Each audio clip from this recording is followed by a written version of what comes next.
គូស្នេហ៍បរិស្រឡាញ់ភេទដូចគ្នាពីរនាក់ត្រូវបានគេប្រទះឃើញដេកស្លាប់ក្នុងថ្លុកឈាមសង្ស័យផ្ដាំចេញពីភ្លើងប្រច័ណ្ឌបរិជាគូស្នេហ៍ស្រឡាញ់ភេទដូចគ្នាចំនួន2នាក់ត្រូវបានពលរដ្ឋប្រទះឃើញដេកស្លាប់ក្នុងថ្លុកឈាមដោយម្នាក់មានស្លាកស្នាមចាក់ត្រង់កនិងម្នាក់មានស្នាមរបួសត្រង់ពោះនិងឯបំពង់កសង្ស័យផ្ដាំចេញពីភ្លើងប្រច័ណ្ឌឈានដល់ការចាក់សម្លាប់គ្នាករណីដ៏រន្ធត់នេះបានបង្កឲ្យមានការភ្ញាក់ផ្អើលកាលពីវេលាព្រឹកថ្ងៃទី3ខែមីនាឆ្នាំ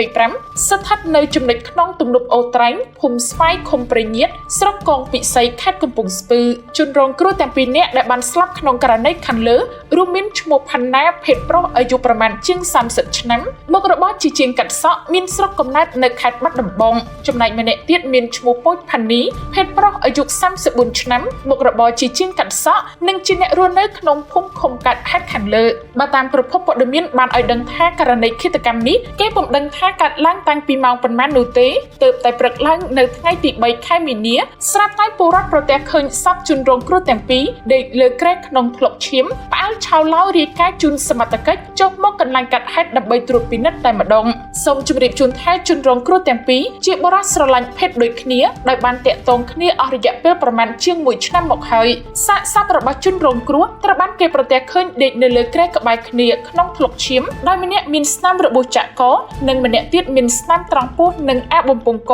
សង្ស័យផ្ដាំចេញពីភ្លើងប្រច័ណ្ឌទើបឈានដល់ការចាក់សម្លាប់គ្នានិងបញ្ចប់ជីវិតទាំងពីរនាក់យ៉ាងណាមិញតាក់ទងទៅនឹងករណីនេះបច្ចុប្បន្នកម្លាំងសមត្ថកិច្ចជំនាញកំពុងធ្វើការពិនិត្យកសោវិច័យលើសាកសពព្រមទាំងប្រគល់ឲ្យក្រុមគ្រួសារយកទៅធ្វើបុណ្យតាមប្រពៃណី